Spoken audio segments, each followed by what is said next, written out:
Vichram. Bluetooth mode. Red.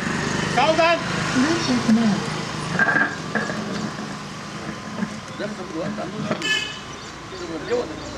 Bluetooth mode. Bharat भाग्य विधाता पंजाब सिंध गुजरात मराठा द्राविड़ उत्कल बंगा विंध्य हिमाचल यमुना गंगा उच्चल जलधि तरंगा तव शुभ नामे जागे तव शुभ आशीष मागे गाये तव जय गाथा जन गण मंगल हे मनवलं ते गावाचं शेतातून आज सर आम्ही कंटिन्यू करतो मी होता आजकाल एक 10 मिनिट आमका लेट जाऊन आहे मी अक्सर आम्ही कंप्लीट जमा करतो लेकिन आम्ही लेट करतो ते तहसीलदाराचा जेव्हा तो गव्हर्नमेंटचा सरकारी प्रोग्राम झाला आम्ही आमच्या 1:30 केला मग खुर्ची गेलो तर ते पॅन्डेमिक तर जरा दखल केलं आणि अनुभव आम्ही तसं सेम याच्यात आम्ही काल डिसाईड केलं मी मला एक मजा यायला मी समजतो स्वागत करता आणि आमचे गेस्टाचं को मी इस्तेमाल करता बहरहाल ही आमची एक सरकारी तकरीबन आम्ही खुद मनवतो तसंच आमचं तालुका आमका भेटता तन्मेत को प्रोग्राम आहे त्या सुरुवात त्या दोन्ही ऑफर होतं मी आम्ही दाखल्याची मुक्तसा नसेची बहरहाल आमचं तुला तालुकाचं काय मत आहे समोर आमचं एक क्लब 25 वर्ष ली 25 साल हमारे स्पोर्ट्स एसोसिएशन का इनका जोड़ के और 25 साल से हम कंटिन्यू झंडा लहरा रहे हैं और हमारे एक्टिविटीज स्पोर्ट्स में सोशल कामों में हर कामों में हम लोग आगे रहते हैं जो हमारे भटकल में अल्हम्दुलिल्लाह और भटकल के यात्रा में हिंदुओं के में सब हमारा नाम है कुछ भी पानी आए बाढ़ आ गया और कुछ भी मुसीबत है कि कोई एक्सीडेंट हो गया तो हर काम में हमारे बच्चे अल्हम्दुलिल्लाह आगे रहते हैं और खेलों में कबड्डी में क्रिकेट में ऐसे नहीं कि खाली कबड्डी में हम लोग आगे थे बस क्रिकेट को भी अल्हम्दुलिल्लाह हम लोग चैंपियन हुए और पूरे एक्टिविटी जितनी तंजीम वाले जब भी हमको हुक्म देते हैं हमारे बच्चों को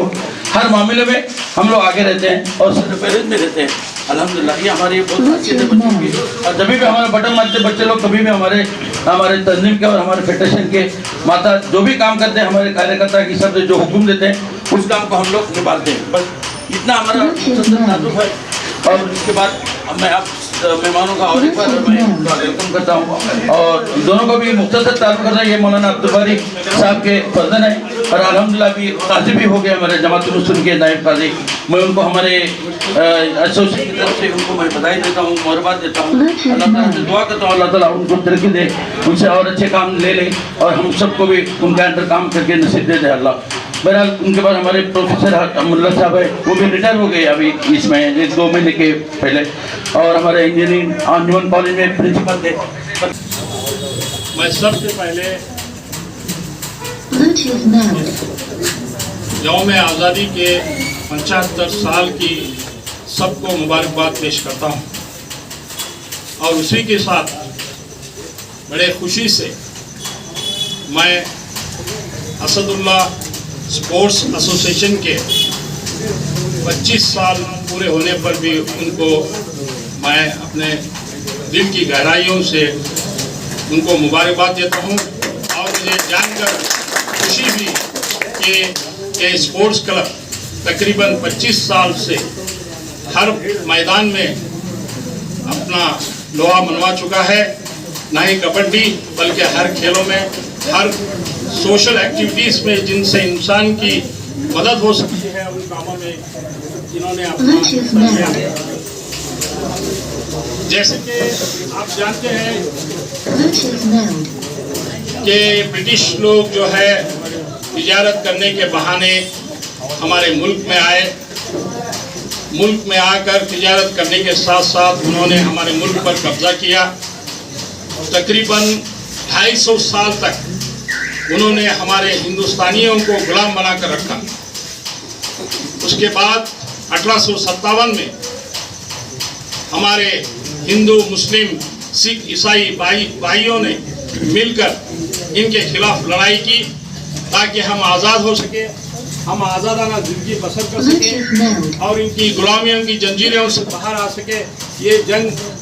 1857 में ही शुरू हो गई और जिसको हम गदर के नाम से जानते हैं उसके बाद एक लंबी लड़ाई के बाद तकरीबन 100 सालों के बाद तकरीबन 15 अगस्त 1947 को हमारा देश आज़ाद हुआ, हम आज़ाद शहरी कहलाने लगे, हमारा एक सेपरेट दस्तूर बना, एक सेपरेट हमारा कॉन्स्टिट्यूशन बना, और इस कॉन्स्टिट्यूशन के तहत आर्टिकल 19 और 22 के तहत 19 से 22 के तहत हमको अपने मज़हब, अपने तौर तरीक़ों के तहत रहने का हमको इस दस्तूर ने आज़ादी दी। आजकल के हालात पर अब हम गौर करते हैं तो हमारे दिमाग में बहुत सारे सवालात पैदा होते हैं। हम जानते हैं ये हिंदुस्तान एक चमन है, ये हिंदुस्तान एक गुलिस्तान है, ये हिंदुस्तान हमारा वतन है, हम इस वतन के शहरी हैं, और हमारे आबा व अजदा ने इस आज़ादी की जंग में बढ़कर हिस्सा लिया। और कौन कहता है कि हमने हिस्सा नहीं लिया? दूसरों के मुकाबले में हमने सबसे ज़्यादा बढ़ चढ़ कर हिस्सा लिया और इस मुल्क को आज़ाद कराया। ये मुल्क न सिर्फ किसी एक का है, बल्कि ये सब हमारे यहाँ जितने भी भाई बहन हमारे यहाँ हिंदुस्तान में रहते हैं, ये उनका सबका मुल्क है। आजकल के हालात के ऊपर लगता है क्या हमने वाकई आज़ादी हासिल कर ली? आज़ादी का नाम जबरदस्ती किसी को रोकना, ये कहना कि तुम ये मत खाओ, ये कहना कि तुम ये मत पहनो, ये कहना कि तुम ये मत बोलो, क्या तुम ये बोलो वो बोलो, ये नारा, ये सब आज़ादी नहीं है।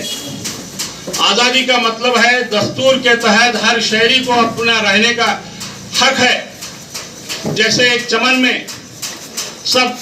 अलग अलग फूल रहते हैं तो उसको हम चमन कहते हैं। अगर किसी जगह पर एक ही तरह के फूल रहेंगे तो हम उसको चमन नहीं कहते, क्योंकि जिस तरह से चमन में अलग अलग रंग के फूल रहेंगे वो चमन खूबसूरत कहलाता है। और एक बात जानना चाहिए कि जिस चमन में अलग अलग फूलों से शहद की मक्खियाँ भी अपना उन फूलों का रस चूस के शहद बनाती है, और जब ये अलग अलग फूलों से चूस के रस बनाती है तो शहद जो है वो मीठा बन जाता है। अगर हम समझेंगे कि ये मुल्क सिर्फ कुछ लोगों का है, ये बहुत बिल्कुल ही गलत बात है। इसलिए हम सबको समझना चाहिए कि एकता में, यूनिटी में हम इस मुल्क को आगे लेकर जा सकते हैं, और ये मुल्क सबका है, ये मुल्क में सब शहरियों को रहने का हक है। और जिस तरह से कोई एक समझता है कि एक चमन में सिर्फ एक ही कलर के फूल रहे और एक ही रंग के फूल रहे तो वो चमन जो है वो खूबसूरत कहलाता नहीं है। इसी तरह से जिस तरह से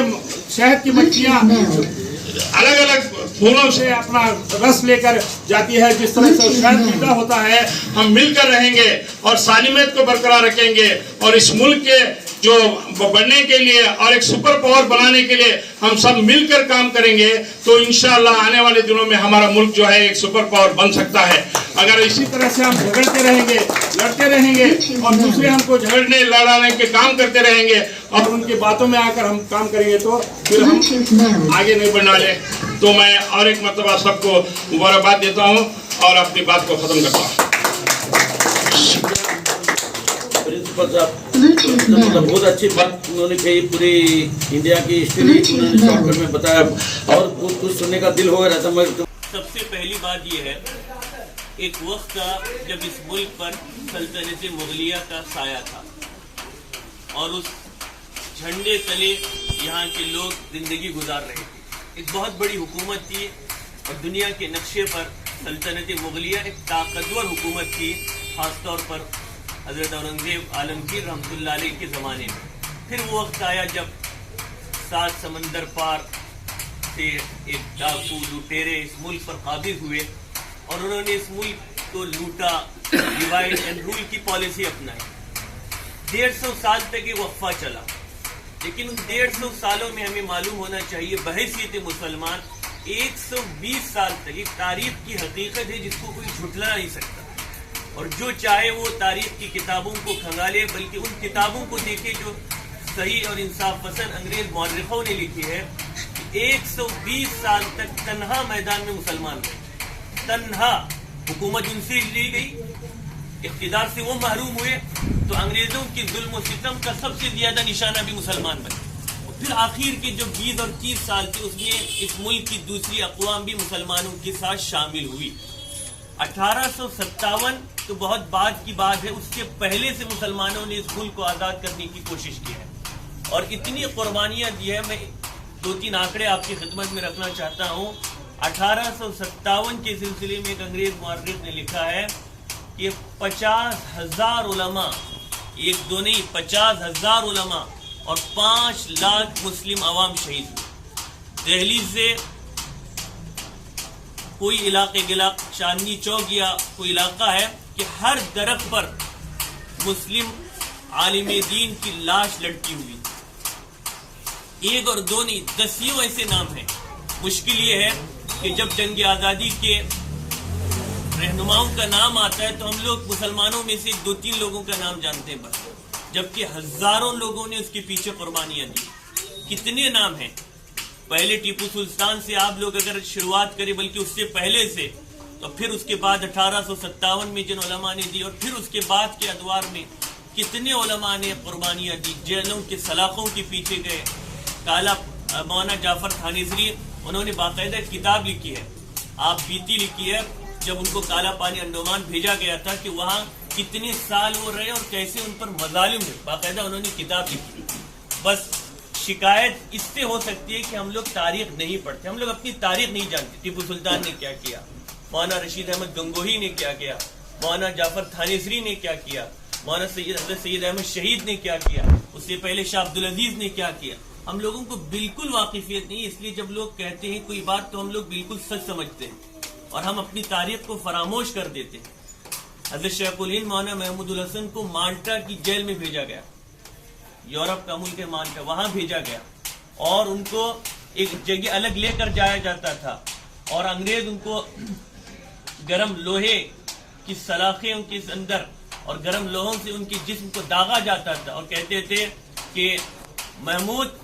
ہمارے حق میں فتویٰ دو تو ہم تم کو چھوڑ دیں گے اور سب کچھ دیں گے. وہ کہتے تھے تم ہمارا جسم پگھلا کر رکھ دو، ہماری ہڈیاں ریزہ ریزہ ہو جائے، ہم تب بھی تمہارے حق میں فتویٰ نہیں دیں گے. یہ سب قربانیاں دی اور اس کے بعد یہ ملک آزاد ہوا. اس لیے آپ سے بس یہی ایک گزارش کریں گے کہ اپنی تاریخ سے ہم واقف ہوں. جو ہمارے آج مجاہدین آزادی ہے، ٹیپو سلطان ہو، اس سے پہلے اور اس کے بعد ہو، نام نہیں لے سکتے، صرف نام اگر گنائیں گے تو گھنٹوں ہو جائیں گے. ہم اس تاریخ کو پڑھیں اور پڑھ کر اپنے اندر ایک بصیرت انشاءاللہ پیدا کریں گے تو آج کا ہمارا یہ بیٹھنا بہتر ہے اور اس سے انشاءاللہ اچھے اور مفید اثرات مرتب ہوں گے. میں اسد اللہ ایسوسیشن کے ذمہ داران اور جناب عنایت اللہ صاحب وغیرہ کا خاص طور پر مشکور ہوں، انہوں نے دعوت دی اور کچھ کہنے کا ہم سے موقع دیا. اللہ تعالیٰ ہمارے بیٹھنے کو قبول فرمائے. وآخر دعوانا الحمدللہ رب العالمین.